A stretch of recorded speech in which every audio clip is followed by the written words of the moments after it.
से आए हुए श्रद्धालु श्रोता बंधुओं, धर्मानुरागी सज्जनों, श्रद्धामयी माता, भगवान श्याम सुंदर की मंगलमयी कृपा के फलस्वरूप विगत 6 दिनों से श्रीधाम वृंदावन में विराजमान होकर भगवान की मंगलमयी श्रीमद् भागवत कथा का हम सभी लोग अपनी गति और मति के अनुकूल श्रवण लाभ प्राप्त कर रहे हैं। आज इस पवित्र महोत्सव का विश्राम दिवस है। भगवान की कथा विश्राम को प्राप्त करे। भगवान की कथा कभी समाप्त नहीं होती और कभी अपूर्ण नहीं होती। समाप्ति इसलिए नहीं होती कि भगवान अनंत हैं, उनकी कथा भी अनंत है। हरि अनंत, हरि कथा अनंत, इसलिए उसकी समाप्ति नहीं हो सकती। कुछ पदार्थ ऐसे होते हैं दार्शनिक सिद्धांत में जो अनादि होते हैं लेकिन उनका अंत होता है, और कुछ ऐसे होते हैं जिनका आदि होता है लेकिन अंत नहीं होता है। न्याय शास्त्र में न्याय के विद्वान जानते हैं इस विषय को कि कुछ वस्तुएं ऐसी होती हैं जिनका आदि तो नहीं होता लेकिन अंत होता है, और कुछ चीजें ऐसी होती हैं जिनका आदि होता है लेकिन अंत नहीं होता। और भगवान की कथा, बोले भगवान की कथा का न आदि होता है न अंत होता है। हरि अनंत, हरि कथा अनंत। इसका उदाहरण दिया जैसे घटाभाव। दार्शनिक भाषा में अक्सर घट और पट, इन दो चीजों को ही उदाहरण के रूप में प्रस्तुत किया जाता है। घटाकाश, मठाकाश, घट पट, घट के कारण पट के कारण, इन सब विषयों पर तर्क होता है। तो जैसे भूतले घटा भाव, भूतल पर घट का अभाव है। कब से है? बोले अनादिकाल से। लेकिन ये अभाव समाप्त होगा कब? बोले जब घट रख दिया जाए ला करके। तो घट का अभाव तो अनादि है, लेकिन घट की उपस्थिति होने पर वो अभाव शांत हो जाए, अनादि होते हुए शांत हो जाए। उसी प्रकार प्रध्वंसा भाव, घड़े को फोड़ दिया जाए, घट भग्न हो गया। तो घट जब भग्न हुआ तो उससे एक अभाव उत्पन्न हुआ जिसका नाम प्रध्वंसा भाव है। प्रध्वंस हो गया घड़ा। जब प्रध्वंस हो गया तो ये प्रध्वंस अभाव पहले नहीं था, अभी हुआ। लेकिन अब ये कब तक रहेगा? बोले अनंत काल तक रहेगा। इस प्रध्वंस को कोई समाप्त नहीं कर सकता। ये सब दार्शनिकों की बड़ी सूक्ष्म विवेचना है कि कुछ पदार्थ अनादि होते हुए शांत होते हैं और कुछ पदार्थ आदि होते हुए अनंत होते हैं। लेकिन भगवान की कथा अनादि और अनंत है। हरि अनंत, हरि कथा अनंत। और जहां तक पूर्णता की बात है तो भगवान की कथा कभी अपूर्ण नहीं हुई, क्योंकि भगवान पूर्ण है, इसलिए उनकी कथा भी सदा पूर्ण ही रहती है। पूर्णमदः पूर्णमिदं पूर्णात् पूर्णमुदच्यते पूर्णस्य पूर्णमादाय पूर्णमेवावशिष्यते। इसलिए पूर्ण में कभी अपूर्णता आती ही नहीं। पूर्ण में किसी भी प्रकार की अपूर्णता नहीं। न उनकी लीला में कभी अपूर्णता होती है, न उनकी कथा में, न उनके चरित्र में। इसलिए भगवान की कथा सदा परिपूर्ण है। कोई कहे महाराज पूरी नहीं भई, बोले ऐसा कैसे हो? वो तो पूरी है। भगवान की कथा सदा परिपूर्ण रहती है। अपितु हम अपूर्ण हैं, उस कथा को पाकर के हम भी पूर्णता को प्राप्त कर लेते हैं। वह कथा भी हमारी पूरक है, हमको पूर्ण करने वाली। भगवान की जब विशेष कृपा होती है तो जीव को सत्संग का सौभाग्य प्राप्त होता है। भगवान भोलेनाथ, भगवान शंकर, भगवान श्री राम के राज्याभिषेक के समय में अयोध्या में जब उपस्थित हुए तो उन्होंने भगवान से यही मांगा कि हे प्रभु, बार बार बर मांगहूँ, हरसि देव श्री रंग, पद सरोज अनपायनी, भक्ति सदा सतसंग। यही मांगा भगवान, यही भगवान से मांगना चाहिए। क्या मांगा? कहते हैं पद सरोज अनपायनी भक्ति। आपके पद सरोज की अनपायनी भक्ति मिले, और सत्संग, बोले सत्संग सदा मिले। उसके लिए सदा का विशेषण लगा दिया। बार बार बर मांग हूं हर्षदेव श्री रंग, पद सरोज अनपायनी भक्ति सदा सत्संग। सदा सत्संग मिले, क्यों? बोले सदा अगर सत्संग नहीं होगा तो कहीं बीच में कुसंग का प्रवेश हो गया तब तो सब काम बिगड़ जाएगा। कुसंग भी अनेक प्रकार का होता है, केवल व्यक्ति का ही कुसंग नहीं होता। व्यक्ति का कुसंग, वस्तु का कुसंग, स्थान का कुसंग, साहित्य का कुसंग, सब प्रकार के कुसंग में केवल व्यक्ति का ही कुसंग नहीं होता। आपके पास अगर असत साहित्य है तो वह कुसंग आपको प्रभावित करता है। आप असत स्थान पर रहते हैं तो वह कुसंग आपको प्रभावित करते हैं। आपके पास कोई साहित्य नहीं है, आपके पास कोई कुसंगी व्यक्ति नहीं है, लेकिन ऐसे जगह पर रहते हैं जहां आस पड़ोस में गंदी हरकतें हो रही हैं, तो निश्चित रूप से उस स्थान के कारण आपका प्रभाव आपके आचरण में अथवा आपके संग में प्रभाव पा जाए। तो कुसंग वस्तु का, व्यक्ति का, स्थान का, काल का भी कुसंग होता है। विपरीत काल आ जाए तो वह काल भी कुछ न कुछ घटित करा देता है। इसलिए बड़ी ही सावधानी से कुसंग से बचकर सदा सत्संग में रहना चाहिए। भक्ति सदा सत्संग। आजकल तो कुसंग की इतनी बढ़िया व्यवस्था है कि सबके हाथ में परमानेंट रहता है, सब सारी दुनिया का ज्ञान विज्ञान, जो कुसंग भी मिल जाए वहीं पर सब कुछ। वस्तुओं का भी कुसंग। श्रीमद् वाल्मीकि रामायण में एक बड़ी सुंदर कथा है कि भगवान श्री राम जब असुरों के वध का संकल्प करते हैं, महर्षियों के दुख को देखकर, महर्षियों को खा खा करके राक्षसों ने हड्डी का ढेर लगा दिया। अस्थि समूह देख रघुराया। हड्डी के समूह को देखकर रघुनाथ जी को दया आई, पूछा भाई ये हड्डियां इतनी किसकी रखी हैं? बोले संत महात्माओं की हैं। बोले इनका अंतिम संस्कार नहीं हुआ था क्या? बोले महाराज राक्षसों ने सब इनको खा लिया, मांस खा लिया, हड्डी छोड़ दी, पहाड़ लगा दिया। भगवान श्री राम के नेत्र सजल हो गए, इन असुरों ने मेरे भक्तों को, संतों को इतना दुख दिया। कभी कभी इस पंक्ति को पढ़ करके मैं सोचता हूं कि अभी कलयुग में बहुत अच्छा है। सोचो कि कम से कम हम लोग भोजन प्रसाद पा रहे हैं, ठाकुर का दर्शन कर रहे हैं, कीर्तन कर रहे हैं, और भगवान का भजन करने पर कम से कम लोग सम्मान कर रहे हैं, दक्षिणा दे रहे हैं, आदर कर रहे हैं। और वो युग था कि भगवान के भजन करने वालों को लोग मार करके खा जाते थे। कितना भयानक युग रहा। तभी तो भगवान को अवतार लेना पड़ा। यदा यदा हि धर्मस्य ग्लानिर्भवति भारत। महात्माओं के उस अस्थि समूह को देखकर भगवान को दया आ गई। अस्थि समूह देखि रघुराया, अस्थि समूह देखि रघुराया, पूछी मुनिन लागे अति दाया, पूछी मुनिन लागे अति दाया, निश्चरनी कर सकल मुनि खाए, निश्चरनी कर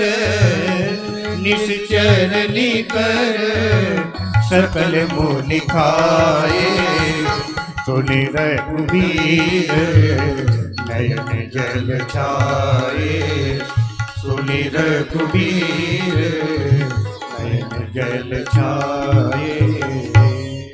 भगवान को बड़ी पीड़ा हुई। ठाकुर जी ने रोष में आकर धनुष उठाया और कहा, निश्चर हीन करूं महि भुज उठाए प्रण की। प्रतिज्ञा कर ली, अब मैं पृथ्वी को निशाचरों से हीन कर दूंगा। इन निशाचरों ने मेरे भक्तों को इतना दुख। मुनिन मुनिन के आश्रम जाई जाई सुख दीन। ये प्रतिज्ञा भगवान ने जब कर ली तो श्री जानकी जी को बड़ा अटपटा सा लगा। जानकी जी ने सोचा कि मैं कुछ कहूं। आगे जाने पर थोड़ा विश्राम करने के लिए एक पेड़ के नीचे रघुनाथ जी विराजमान हुए, जानकी जी भी बैठी। तो जानकी जी ने अवसर पाकर के कहा, नाथ आपने इन असुरों को मारने का जो संकल्प लिया ये ठीक नहीं किया।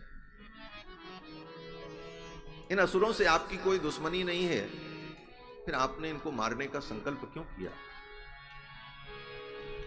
जानकी जी कहती, मनुष्य के जीवन में 3 प्रकार के दोष बड़े भयानक होते हैं। कौन दोष? बोले एक दोष असत्य भाषण, और दूसरा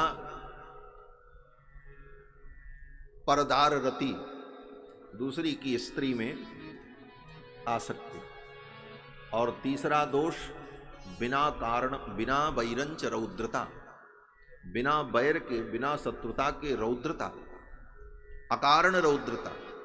ये 3 दोष पुरुष के पतन का कारण होता है। जानकी जी कहती हैं, प्रभु आपके जीवन में हमने असत्य नहीं देखा, आपके जीवन में परदार रति नहीं है, लेकिन बिना कारण, बिना वैरंच रौद्रता ये दिखाई पड़ रहा है।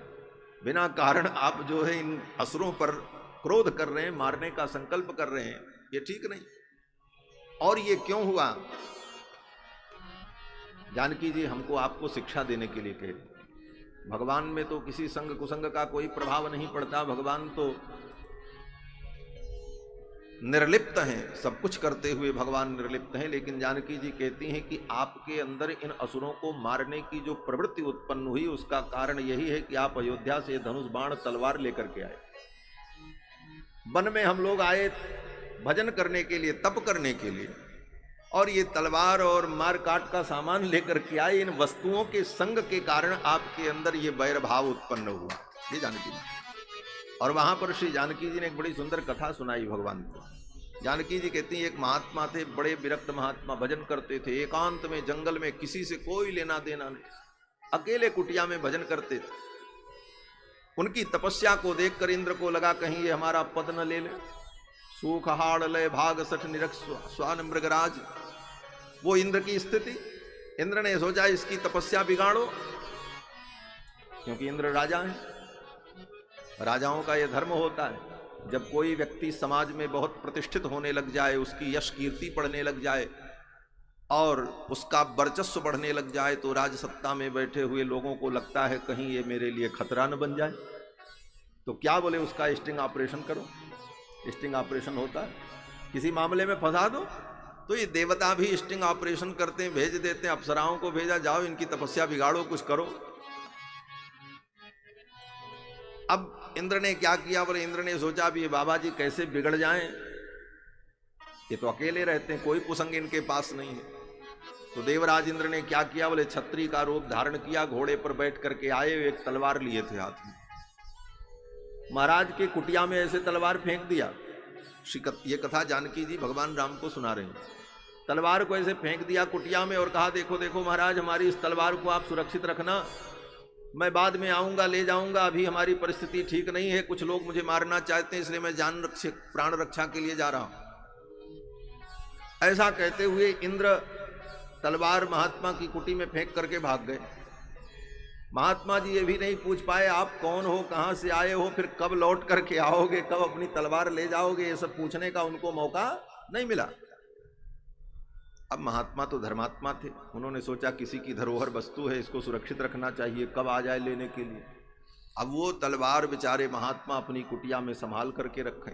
अभी तक तो उनको कोई चिंता नहीं होती थी, कोई ऐसी वस्तु ही नहीं थी कुटिया में कि जिसके खोने का या चोरी हो जाने का डर हो। लेकिन अब तो चिंता हो गई कि ये तलवार जिसकी है वो मांगने आएगा, फिर मैं क्या करूंगा। अब हर क्षण उस तलवार की देखरेख करने लगे। स्नान करने जाएं, वन में पुष्प चयन करने जाएं, फल चयन करने जाएं, तो तलवार साथ में लेकर के जाएं कि कहीं कोई कुटिया में से गायब न कर दे। अब वो तलवार लेकर के जब चलने लगे तो उसका कुछ उपयोग भी होने लगा। क्या उपयोग? बोले कभी कोई फल तोड़ना हो, हाथ न पहुंचे तो तलवार से ही फल को काट लें, दतवन काटनी हो, कोई डाली काटनी हो, पत्ता लेना हो, तो तलवार का उपयोग होने लगा। अब वो तलवार लेकर के जाएं, घूमें। अब इंद्र कहाँ हमें, इंद्र तो इनको फंसाने आए थे। अब महात्मा जी जब तलवार लेकर के चलें तो स्वाभाविक वो हाथ में हिलाते हुए डुलाते हुए चले। सघन वन में हरे हरे पत्तों पर, हरी हरी डालियों पर वो तलवार जब लगती तो छक छक वो डालियां कट जाती। धीरे धीरे महात्मा जी को मजा आने लगा। उस तलवार के कुसंग का परिणाम ये हुआ कि जगाम नरकम मुनि ही। जानकी जी कहती है वो डाकू बन गए महाराज। उस तलवार के कुसंग के कारण उनको डाकू बन जाना पड़ा, और फिर उस पाप के कारण जगाम नरकम मुनि ही, वो मुनि नरक में चले गए। कुसंग केवल वस्तु का, व्यक्ति का ही नहीं होता, वस्तुओं का भी होता है। वस्तु के कुसंग से भी व्यक्ति के जीवन में अनेक विकार आ जाते हैं, और स्थान के कुसंग से, साहित्य के कुसंग से, स्थान के कुसंग से, इसलिए समस्त प्रकार के कुसंग से बचने का यही उपाय है कि हम सदा सत्संग करते रहें। इसीलिए भगवान शंकर कहते हैं, बार बार बर मांगहु हर्ष देव श्री रंग, पद सरोज अनपायनी भक्ति सदा सत्संग। भगवान की महती कृपा कि श्री ब्रजधाम में विराजमान होकर भगवान गोविंद की मंगलमयी चर्चा हम सभी लोग श्रवण कर रहे हैं। कल भगवान की रासलीला का वर्णन आप सभी लोगों ने श्रवण किया। भगवान ने रासलीला के माध्यम से गोपांगनाओं के मनोरथ को पूर्ण किया। परमात्मा और आत्मा का जो विशुद्ध मिलन है, उस मिलन में ब्रह्म रस की जो निष्पत्ति है वही रास है। इसका नाम रास इसीलिए है, जिस लीला में भगवत रस की अनुभूति हो, ब्रह्म रस की अनुभूति हो, इसीलिए इसका नाम रास। क्योंकि भगवान रस रूप हैं, रसो वै सह हे वायम लब्ध्वानंदी भवती। वेद ने भगवान को रसरूप कहा। रासलीला के माध्यम से भगवान ने गोपांगनाओं को परम आनंद प्रदान किया, उनके मनोरथ को पूर्ण किया। इसके बाद कथा आती है कि भगवान ने सुदर्शन नाम के विद्याधर का उद्धार किया। एक दिन शिवरात्रि के पर्व पर अंबिका वन में सभी ब्रजवासी भगवान शिव की पूजा करने के लिए गए। भगवान शिव की पूजा की, अभिषेकादि कर्म किया और फिर वहीं विश्राम करने लगे। रात्रि में एक विशाल अजगर सर्प आया और नंद बाबा को धीरे धीरे ग्रसने लगा। आधा शरीर जब पेट के अंदर कर लिया, पैर के तरफ से, लाठी से, डंडे से, आलात चक्र से, अग्नि के ज्वाला से उस सर्प को जलाने लगे, लेकिन इतना भयानक वो छोड़े नहीं नंद बाबा को, ग्रसता जाए। बगल में भगवान श्री कृष्ण सोए हुए थे, उनकी नींद नहीं खुल रही। हो भल्ला मचा, मारो, काटो, खींचो, ऐसा करो, वैसा करो, लेकिन कन्हैया तो खर्राटे ही लेते रहे, उनकी नींद नहीं खुली। क्यों नींद नहीं खुली? कहते हैं नंद बाबा ने भगवान को बुलाया ही नहीं, इसलिए भगवान ने कहा अब हम सोएंगे ही। इस विषय को लेकर श्री सुदर्शन सिंह चक्र जी ने एक बड़ी सुंदर पुस्तक लिखी है, जिसका नाम है श्याम का स्वभाव। अद्भुत है। उस ग्रंथ में श्याम का स्वभाव पुस्तक में इस कथा को ही भूमिका बनाकर वो कहते हैं कि भगवान का स्वभाव जानो क्या है। बोले भगवान का स्वभाव है कि जब तक जीव मुझसे कहेगा नहीं तब तक मैं उसका कल्याण नहीं करूंगा। संसार तंत्र वाहित्वात रक्षापेक्षाम अपेक्षते। सब कुछ जानते हुए भगवान ये अपेक्षा करते हैं कि यह अपनी रक्षा की मुझसे अपेक्षा करे, तब मैं उसकी रक्षा करूं। और अगर भगवान से हम अपने रक्षा की अपेक्षा नहीं करते तो भगवान हमारी उपेक्षा कर देते। भगवान का ये स्वभाव है। भगवान कहते हैं जब तक तुम दूसरों से कहोगे तब तक मैं कुछ नहीं करूंगा, मुझसे कहो तब मैं करूं। अनन्याश्चिन्तयन्तो माम ये जनाः पर्युपासते। केवल मेरा भरोसा, दूसरे किसी का भरोसा किया बोले तब तक भगवान कुछ नहीं करते। अनन्याश्चिन्तयन्तो माम ये जनाः पर्युपासते तेषां नित्याभियुक्तानां योगक्षेमं भाम्यहम्। जो अनन्य भाव से मेरा चिंतन करते हैं उनके योग और क्षेम का मैं वहन करता हूँ। यहाँ पर योग क्षेम का अर्थ सामान्यतया लोग यही करते हैं, अप्राप्त वस्तु की प्राप्ति जो है वो योग है और प्राप्त वस्तु का संरक्षण जो है वो क्षेम है। जो तुम्हें प्राप्त नहीं है वो भगवान प्राप्त करा देंगे और जो प्राप्त है उसका संरक्षण करेंगे, इसी का नाम योग और क्षेम। लेकिन यह अर्थ बहुत सामान्य अर्थ है। भगवान श्री रामानुजाचार्य जो वैष्णवाचार्य हैं वो बड़ा अद्भुत अर्थ करते हैं। गीता भाष्य में योगक्षेम का अर्थ करते हुए उन्होंने कहा कि भगवान कहते हैं अनन्य भाव से अगर तुम मेरा भजन करोगे तो जो तुम्हें अप्राप्त है वो मैं तुम्हें प्राप्त करा दूंगा। क्या अप्राप्त है जीव को? तो भगवान कहते हैं संसार की सारी वस्तुएं तुमको अनंत जन्मों से प्राप्त हैं, केवल मैं तुमको प्राप्त नहीं हूं। बड़ी ऊंची बात तुम्हारी। भगवान श्री रामानुजाचार्य कहते हैं अनंत जन्मों से तुमको सब कुछ प्राप्त है, केवल मैं प्राप्त नहीं हूं। अगर तुम मेरा अनन्य भाव से चिंतन करोगे तो मैं अपनी प्राप्ति तुमको करा दूंगा, अप्राप्त प्राप्ति हो जाएगी। ये हुआ योग। और क्षेम क्या है? बोले प्राप्त का संरक्षण। भगवान कहते मैं अगर तुम्हें प्राप्त हो जाऊंगा तो फिर कभी तुमसे अलग नहीं होऊंगा, सदा सदा के लिए तुमको प्राप्त हो जाऊंगा। यही क्षेम है। योग क्षेमम वहाम्यहम। तो अनन्य भाव से भगवान की उपासना करे और भगवान से ही प्रार्थना। अन्यत्र थोड़ा भी विचार बदला कि कोई और भी मेरा रक्षक हो सकता है तो भगवान रक्षा नहीं करते। इस विषय को ठीक ठीक समझने के लिए आचार्यों के चरणों में बैठकर क्रमबद्ध विषय को सुनना पड़ता। हमारे श्री आचार्य लिखते हैं, एक ग्रंथ है प्रपन्न परित्राण। उस प्रपन्न परित्राण ग्रंथ में कहते हैं विचार करो कौन रक्षक है। अगर तुम कहते हो पिता रक्षक है, पाति रक्षतीति पिता, तो एक पिता हिरण्यकश्यपु भी था जो अपने बेटे को मारने के लिए कोई कोर कसर बाकी नहीं रखी। इसलिए आप नहीं कह सकते कि पिता रक्षक। आप कहो माँ रक्षक होगी, माँ में करुणा होती है। बोले एक माँ कुंती भी थी जिन्होंने अपनी लोक लज्जा के लिए, अपने कीर्ति के लिए अपने नवजात शिशु कर्ण को ले जाकर के नदी के तट पर छोड़ दिया, चाहे कुत्ता खा जाए चाहे बिल्ली खा जाए। आज भी कितनी माताएं बच्चों को फेंक करके चली आती। इसलिए कैसे कह सकते हो कि मां रक्षक है? बोले मां भी रक्षक नहीं हो सकती।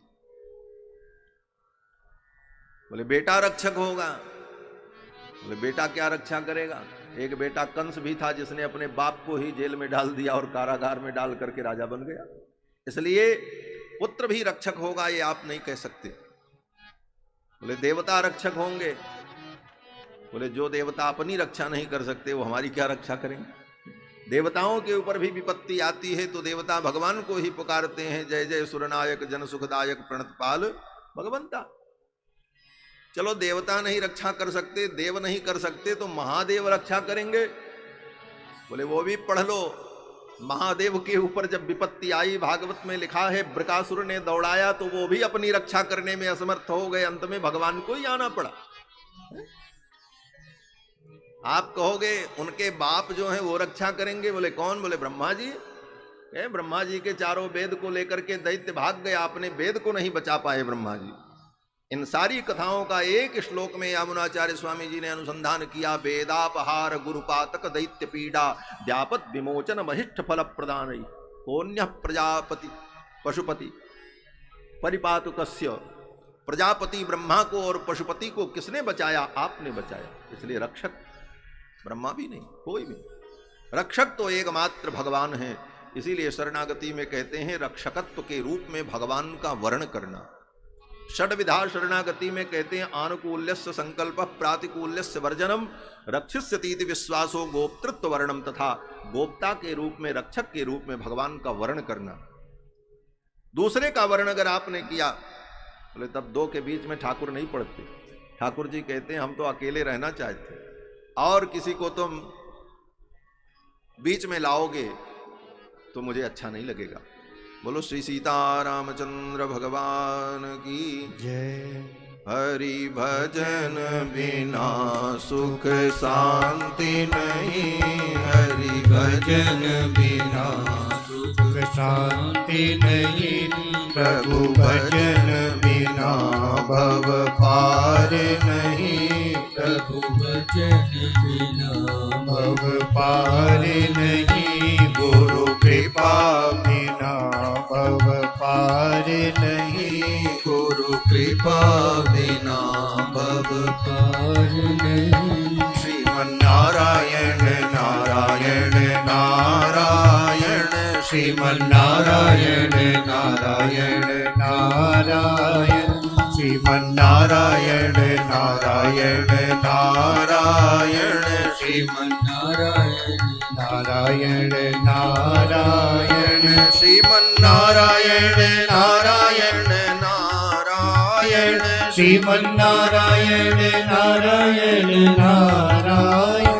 श्रीमन्नारायण नारायण नारायण श्रीमन्नारायण नारायण नारायण भजमन्नारायण नारायण नारायण भजमन्नारायण नारायण नारायण श्रीमन्नारायण नारायण नारायण श्रीमन्नारायण नारायण नारायण हरि भजन बिना सुख शांति नहीं हरि भजन बिना सुख शांति नहीं प्रभु भजन बिना भव पार नहीं प्रभु भजन बिना भव पार नहीं गुरु कृपा बिना भव पार नहीं गुरु कृपा बिना भव पार नहीं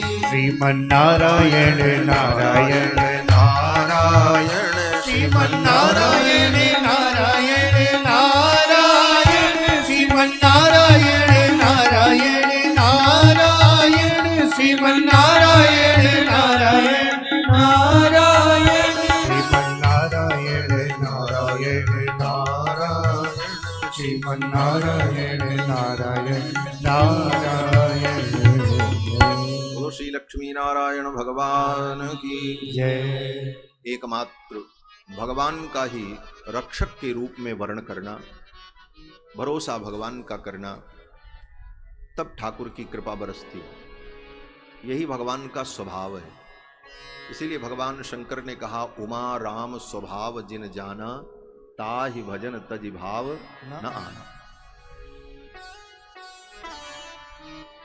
नंद बाबा ने जब देखा कि सब थक गए और ये सर्प मुझे छोड़ नहीं रहा है, तब नंद बाबा ने सोचा अब तो जीवन समाप्त ही हो जाएगा, कम से कम मैं अपने कन्हैया कृष्ण को देख तो लूं।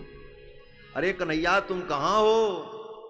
इस प्रकार नंद बाबा ने जब बुलाया तो ठाकुर जी की नींद खुल गई, टक से नींद खुली और दौड़े आए, रे बाबा आपको सांप पकड़ रखा है। तुरंत उस सर्प के मुख को पकड़ करके भगवान श्याम सुंदर ने खींचा और उसकी मृत्यु हो गई। सर्प का वध कर दिया। उसी समय उस सर्प के शरीर से एक दिव्य देवता प्रकट हुए। भगवान श्री कृष्ण ने पूछा कौन हो?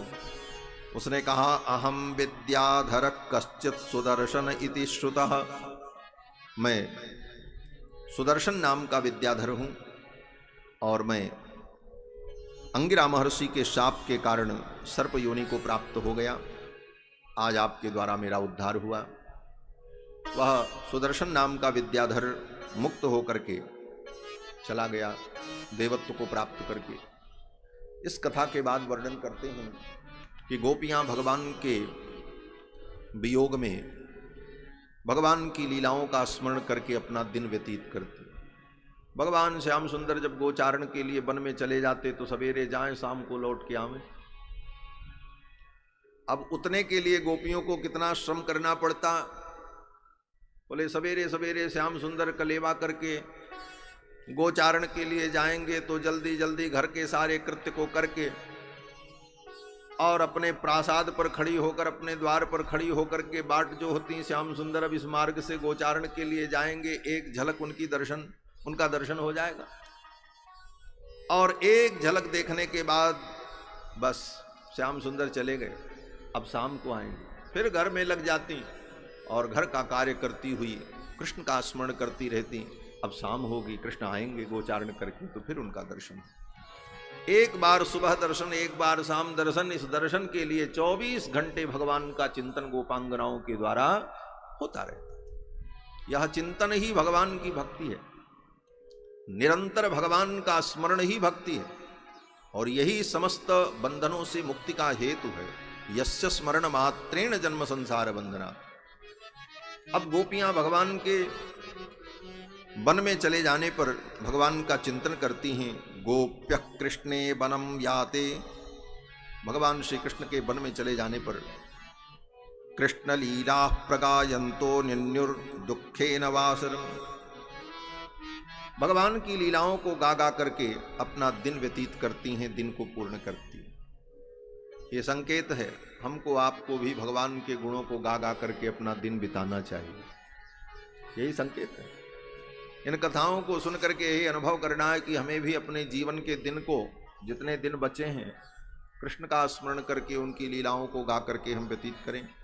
एवं ब्रज स्त्रियो राजन कृष्ण लीलानुगायती ही रेमिरे हस्सु तच्चित्तास्तन्मनस्का महोदया।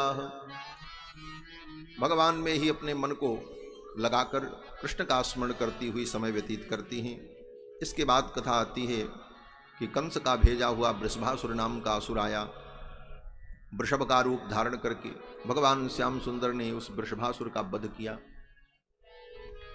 वृषभासुर का भगवान ने जब वध किया, उसी समय देवर्षि नारद आए और देवर्षि नारद ने जाकर के इधर कंस को बता दिया।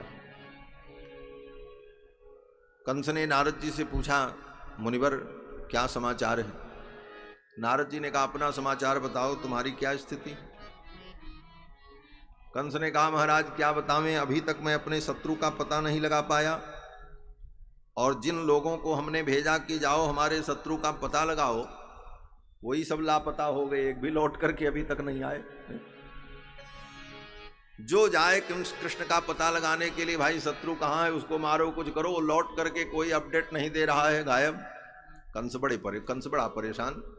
कंस ने कहा, महाराज जिसको भेजते हैं पता ही नहीं चलता कहाँ जाता है, क्या होता है। आज तक हम अपने शत्रु का पता नहीं लगा पाए। देवर्षि नारद ने सोचा मौका बहुत अच्छा है, कंस को उत्साहित किया जाए। देवर्षि नारद ने कहा, धिक्कार है तुम्हारे तंत्र को, तुम्हारे गुप्तचरों को, तुम्हारे एक एक आदमियों को चुन चुन करके कृष्ण ने मारा और अभी तक तुम अपने शत्रु का पता नहीं लगा पाए। कौन है मेरा शत्रु? देवर्षि नारद ने कहा, वृंदावन में नंद गोप के घर में जो बालक है कृष्ण, जिसको लोग नंद नंदन कहते हैं, वही आपका शत्रु है, और वही वसुदेव जी की 8वीं संतान है। कंस ने कहा, 8वीं संतान तो कन्या हुई थी, वो तो आकाश में चली गई। नारद जी ने कहा, अरे तुम पागल हो, वसुदेव जी ने बड़ी ही चतुराई से रातों रात अपने बेटे को ले जाकर के अपने मित्र के घर रख दिया और उसकी कन्या लेकर के चले आए। तुम्हारे सिपाही सैनिक कुछ नहीं कर पाए। अब तो कंस पागल हो गए, वसुदेव ने मेरे साथ इतना बड़ा धोखा, आज ही मैं देवकी वसुदेव को मार डालूंगा। नारद जी ने कहा, देवकी वसुदेव को अगर कुछ हो गया तो तुम्हारी मृत्यु जो 2 दिन बाद होने वाली है वो आज ही हो जाएगी। संकेत संकेत में मानो नारद जी ने भविष्यवाणी कर दी कि तुम्हारी मृत्यु सन्निकट आ गई, 2 दिन बाद होने वाली। इसके बाद भी उसे समझ लेना चाहिए था, मृषा न होई देवर्षि बानी, देवर्षि नारद की वाणी कभी मृषा नहीं होती। लेकिन कंस की बुद्धि ऐसी हो गई थी। कहते हैं न, जैसी हो भवितव्यता तैसी मिले सहाय, आप न आवे ताहि पर ताहि तहां ले जाए। जैसी भवितव्यता होती है वैसा ही विधान बन जाता है। देवर्षि नारद के कहने पर कंस को बड़ा रोष आया। कंस ने कहा, क्या करें?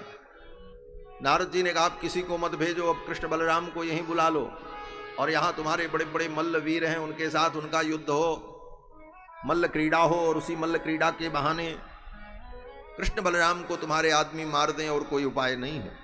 नारद जी ने सब कुछ समझा दिया। उसी समय केशी नाम का एक असुर था। केसी ने कहा, महाराज एक बार हमको अनुमति दो, हम जाएं, हो सकता है हम उसे मार ही दें, तो बुलाना ही न पड़े। कंस ने कहा, ठीक है।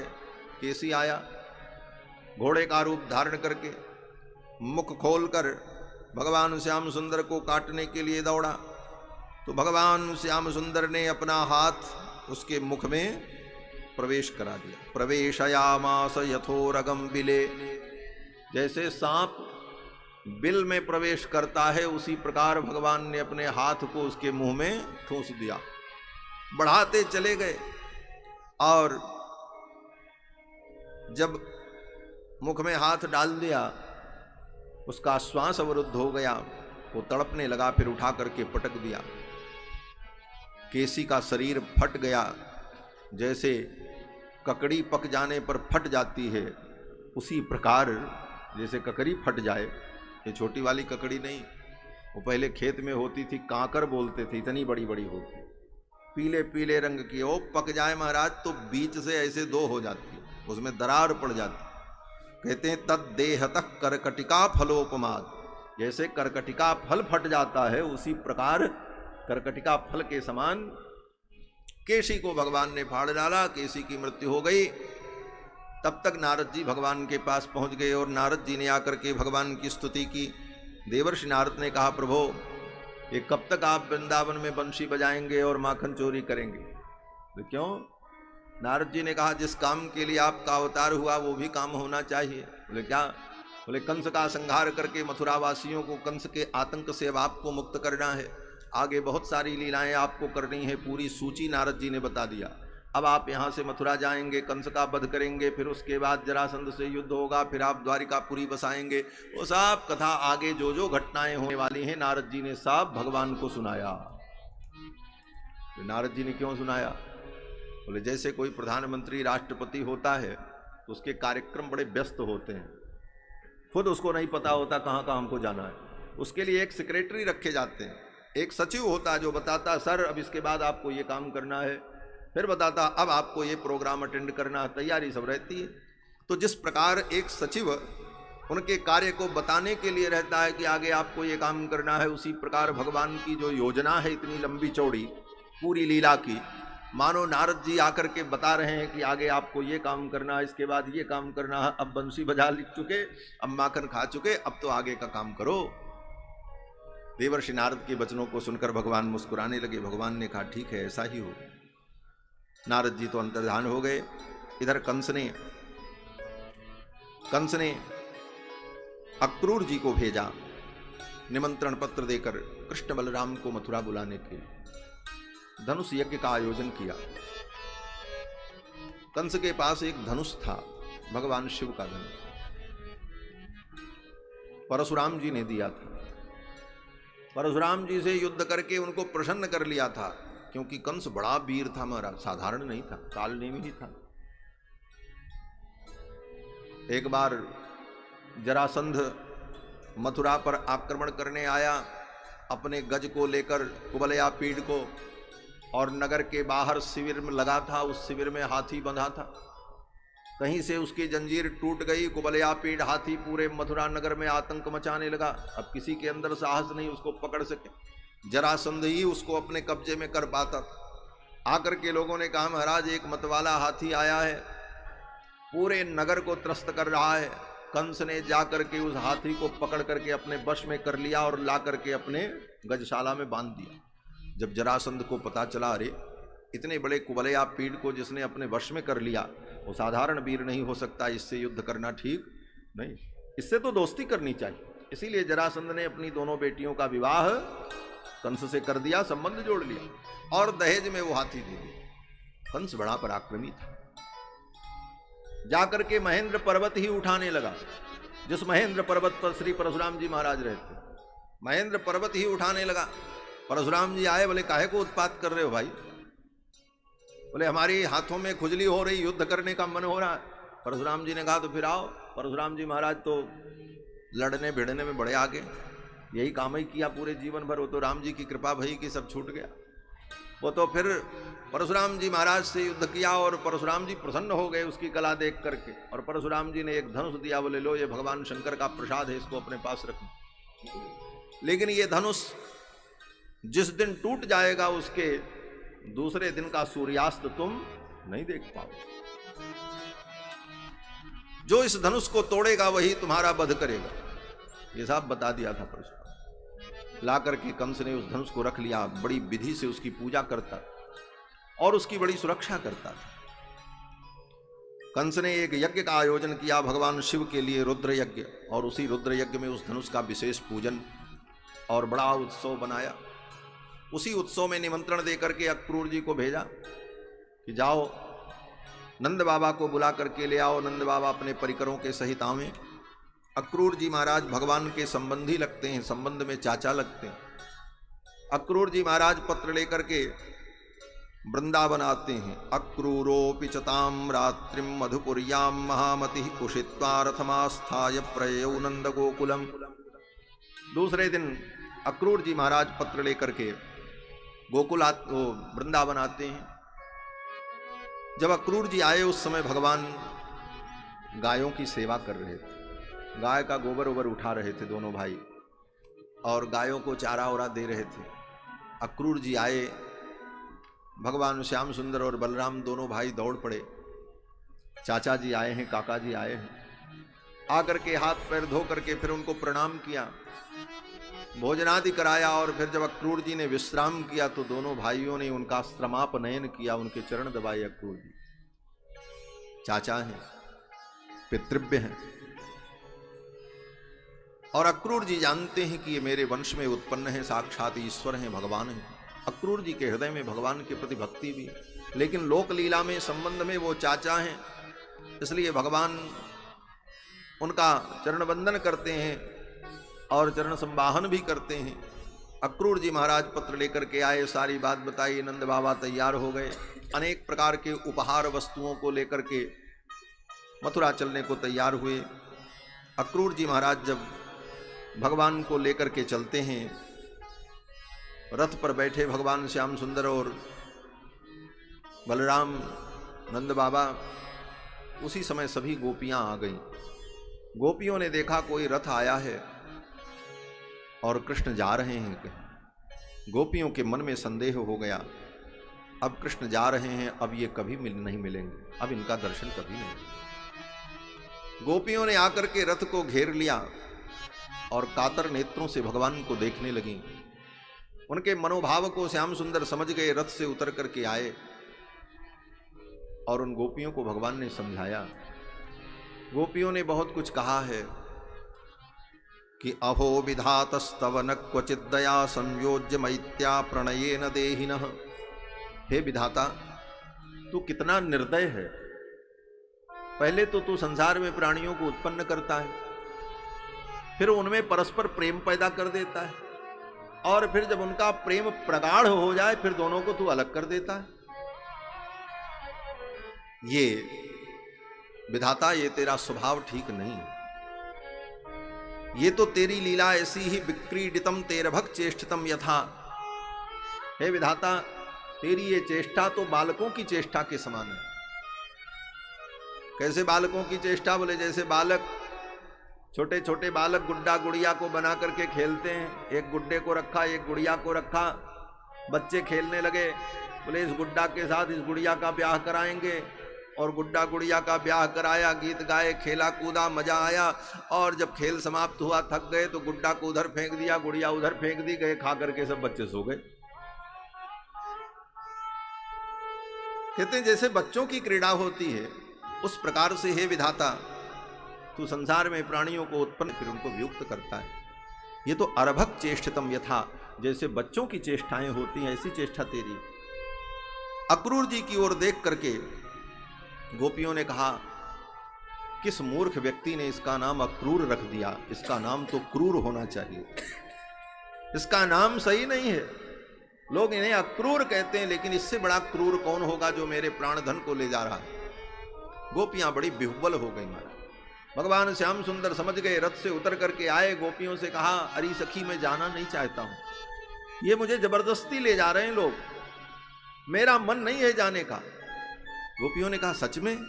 बोले हाँ सखी, मुझे ब्रज छोड़ करके जाने का मन नहीं है, लेकिन ये मुझे ले जाएंगे, मैं क्या करूं? गोपियों ने कहा, अगर तुम्हारा मन है रुकने का तो मैं कोई उपाय करूं? सखियों ने कहा हाँ करो। भगवान ने कहा हाँ करो। सखियों ने कहा ऐसा करो, आओ छिप जाओ। सभी सखियों ने भगवान श्याम सुंदर को घेर लिया और अपने आंचल से, अपने वस्त्रों से उनको लपेट कर घेर करके लेकर के चुपचाप चली गईं।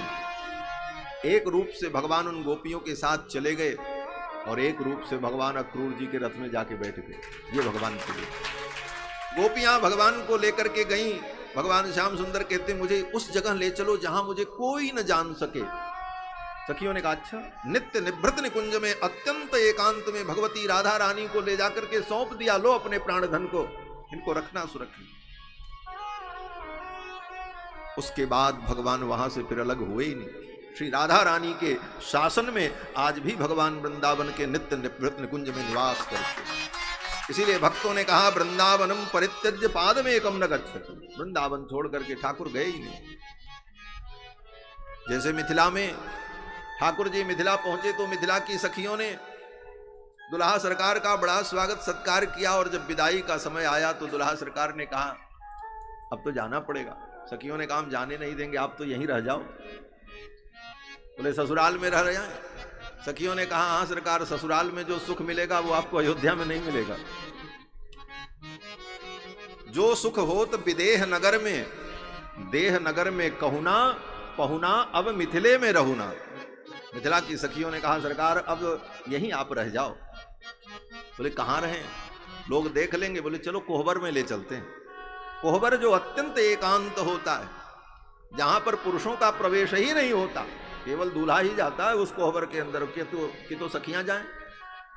जिस तरह नित्य निभृत निकुंज में गोपांगनाओं के अतिरिक्त किसी का प्रवेश नहीं, उसी प्रकार कोहबर में मिथिलानियों के अलावा कोई नहीं जा सकता। ठाकुर जी को लेकर के मिथिलानियां चली गई नित्य कोहबर में, और वहीं ठाकुर जी विराजमान हो गए, कोहबर बिहारी हो गए। आज भी मिथिला में ही एक रूप से आए अयोध्या, लेकिन भक्तों का भाव है कि ठाकुर जी मिथिला छोड़ करके गए ही नहीं, मिथिला में रह गए।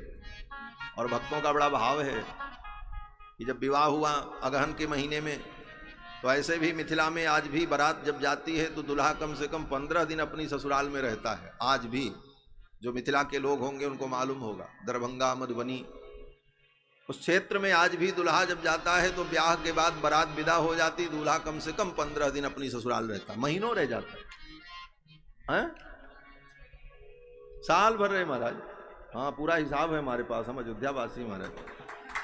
तो गए दूल्हा सरकार, तो वहां तो आज भी 15 दिन 1 महीने दूल्हा रहता है। तो विवाह हुआ, विवाह पंचमी को तो रोक लिया सखियों ने, कहा सरकार अब कुछ दिन रुको तब जाओ।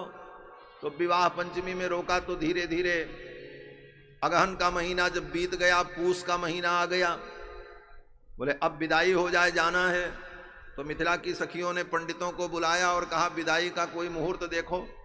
पंडितों ने कहा खरमास चल रहा है, धनुर्राशि पे सूर आ गए हैं, खरमास में धनुर्मास में न ब्याह होता, न शादी, न जनेऊ, न मूड़न, विदाई कैसे होगी। लो विदाई टल गई, 1 महीने दूल्हा को जाने नहीं दिया। बीत गया पूस का महीना, मकर संक्रांति आ गई, माघ का महीना, बोले अब विदाई हो जाए। तो मिथिला की सखियों ने कहा सरकार अब तो बसंत पंचमी आ गई, होली आ रही है, और हमारे यहाँ की परंपरा है कि ब्याह के बाद कन्या पहली होली अपने नैहर में करती है। पहली होली ससुराल में नहीं, पहली होली नैहर में होती है। तो अब होली आने वाली है, किशोरी जी यहीं पर हैं, अब जाएंगी अयोध्या तो फिर कहाँ आएंगी इतने जल्दी, इसलिए अब होली भी हो ही जाने दो, तब आप जाओ। रोक लिया महाराज। और होली में जो होली मिथिला की है वो होली आपने कभी नहीं देखी होगी, आपके अयोध्या में ऐसी होली नहीं होती होगी। तो सखियों ने जब इस प्रकार कहा तो भगवान ने कहा अच्छा ठीक है भाई, रुक गए। होली आ गई, जब होली आई तो मिथिला की सखियों ने कहा अब इनको होली का आनंद प्रदान करो। और मिथिला की सखियों ने भगवान के साथ जो होली की महाराज, सब सखियों ने पकड़ा दुल्हा सरकार को, रघुनाथ जी को, कहा आज इनको नर से नारी बना दो। हाँ, और सब ने मिलकर के दुल्हा सरकार को नर से नारी बना दिया। होली में आए ससुरारी, किशोरी झुके साजनवा, भला होली में आए ससुरारी, किशोरी झुके साजनवा। साजनवा हो, साजनवा हो, साजनवा हो, साजनवा हो, भला होली में आए ससुरारी, किशोरी झुके साजनवा, भला होली में आए ससुरारी, किशोरी झुके साजनवा। सब सखियां मिली पकड़ के लायब, सब सखियां मिली पकड़ के लायब, नर से बनायब नारी, किशोरी झुके साजनवा। हाँ नर से बनायब नारी, किशोरी झुके साजनवा। भला होली में आए ससुरारी, किशोरी झुके साजनवा। भला होली में आए ससुरारी, किशोरी झुके साजनवा।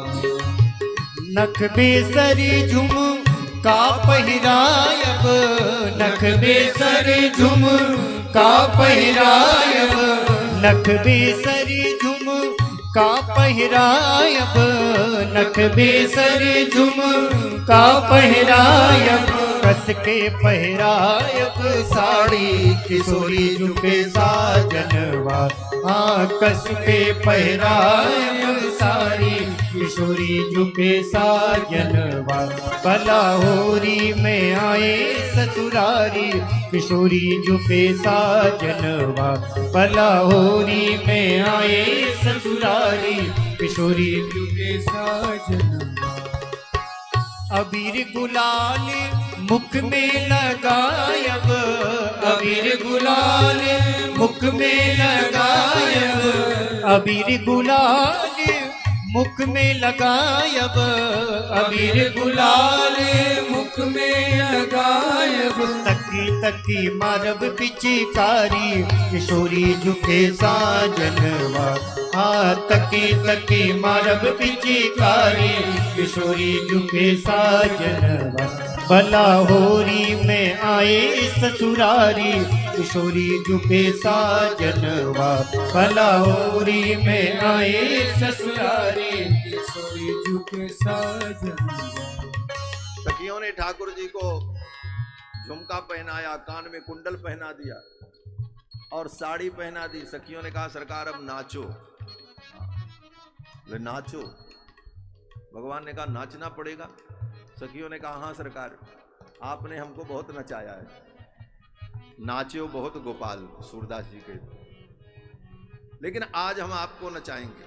भगवान कहते मेरे पास दो शक्तियां हैं, एक का नाम है माया और एक का नाम है भक्ति। तुम कौन सी शक्ति लेना चाहोगे? तो भक्तों ने कहा दोनों का अंतर बताओ तब हम बताएं। भगवान ने कहा देखो अगर तुमको नाचने का मन है तब तो माया को ले जाओ, माया तुमको नचाएगी। और अगर मुझको नचाने का मन है तो भक्ति ले जाओ, भक्ति ले जाओगे तो मैं नाचूंगा। ताही अहिर की छो हरिया छछिया भर छाछ पे नाच नचा। भगवान ने कहा भक्ति ले जाओगे तो मैं नाचूंगा, माया ले जाओगे तो तुम नाचोगे। अब तय कर लो कि तुम्हें क्या करना है। भक्तों ने कहा सरकार हम तो बहुत नाच चुके, अब थक गए नाच करके, अब तो आपको नचाने का मन है। तो भगवान कहते हैं भक्ति तुम्हारे जीवन में आ जाएगी तो मैं नाचूंगा। और मिथिलानियों ने भगवान को नचाया। जब नाचने का समय आया बोले नाचना तो ऐसे ही होता नहीं, कोई बजावे तब न नाचे। भाई बाजा बजे और गीत हो तब नाचने का मजा है। बोले बाजा कौन बजाएगा? तो एक सखी ने कहा इनके जो भाई हैं तीन, ये क्या करेंगे, बाजा बजाएंगे। छुटका भैया से साज बजवायब, छुटका भैया से साज बजवायब, छुटका भैया से साज बजवायब, छुटका भैया से साज बजवायब। इनको नचायब दे तारी किशोरी झुके साजनवा। हाँ इनको नचायब दे तारी किशोरी झुके साजनवा। पलाहोरी में आए ससुरारी किशोरी झुके साजनवा। पलाहोरी में आए ससुरारी किशोरी झुके साजनवा। खूब नचाया मिथिला की सखियों ने दुल्हा सरकार को होली में। ठाकुर जी थक गए, बोले अब छोड़ दो, मैं थक गया। मिथिला की सखियों ने कहा एक शर्त पे छोड़ेंगे। बोले क्या शर्त? बोले या तो कह दो कि हम मिथिलानियों से हार गए, हार मान लो, और अथवा हमारी किशोरी जी के चरणों में प्रणाम कर लो। केवल कन्हैया ही राधा के चरणों में प्रणाम नहीं करते, रघुनाथ भी करते। रस की यही उत्तम स्थिति। मिथिला की सखियों ने कहा हमारी किशोरी जी के चरण को छू करके प्रणाम कर लो और कह दो कि हम मिथिला वासियों से हार गए। भगवान ने कहा हम तो भक्तों से सदा हारने ही वाले हैं। और फिर भगवान ने किशोरी जी के चरणों में प्रणाम निवेदन किया। हमरा किशोरी झुके पैया आहा लागू, हमरा किशोरी झुके पैया आहा लागू, पैया आहा लागू, हाँ पैया आहा लागू, पैया आहा लागू, हाँ पैया आहा लागू। हमरा किशोरी झुके पैया आहा लागू, हमरा किशोरी झुके पैया लागू। नत कहे मिथिला से हारी किशोरी झुके साजनवा। हाँ नत कहे मिथिला से हारी किशोरी झुके साजनवा। भला होरी में आए ससुरारी किशोरी झुके साजनवा। भला होरी में आए ससुरारी किशोरी झुके साजनवा। भला होरी में आए ससुरारी किशोरी झुके साजनवा। भला होरी में आए ससुरारी किशोरी झुके साजनवा। किशोरी झुके साजनवा। किशोरी झुके साजनवा। होली में रोक लिया।